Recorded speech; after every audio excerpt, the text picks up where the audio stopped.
La campagne électorale bat son plein au Togo se tient ce 29 avril, les législatives et les régionales.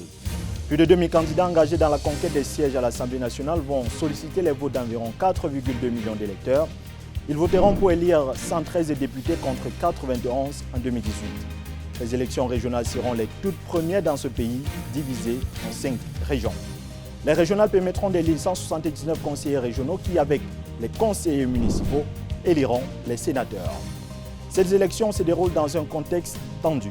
Et pour cause, l'Assemblée nationale a adopté une nouvelle constitution à l'origine d'un bras de fer entre le pouvoir en place, l'opposition et la société civile.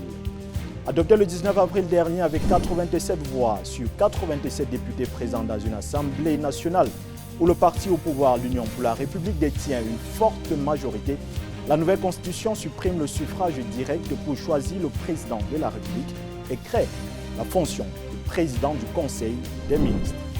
La nouvelle constitution fait ainsi passer le Togo d'un régime semi-présidentiel à un régime parlementaire. Les membres du Parlement éliront désormais le chef de l'État privé de toute prérogative pour un mandat de 4 ans renouvelable une fois. Le président du Conseil des ministres, lui, sera élu au sein du parti majoritaire ou regroupement des partis ayant la majorité à l'Assemblée nationale. La durée du mandat du président du Conseil des ministres n'est pas précisée.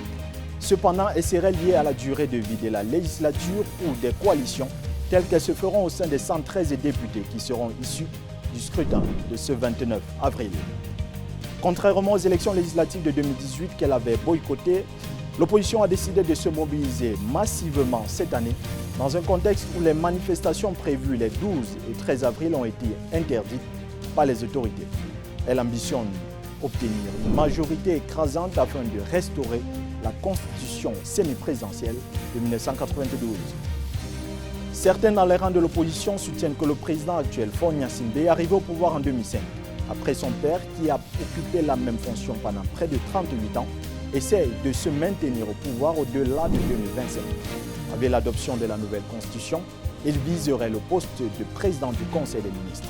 En 2019, le chef de l'État togolais avait déjà réaménagé la constitution, lui permettant de briguer 2 nouveaux mandats supplémentaires en 2020 et 2025. Du côté du pouvoir en place, l'objectif n'est pas tant de s'accrocher au pouvoir.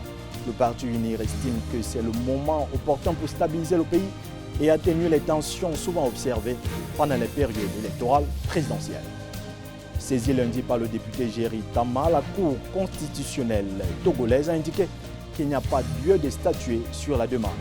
L'avis de la Cour ne donnera donc pas lieu à un développement majeur avant la tenue du scrutin.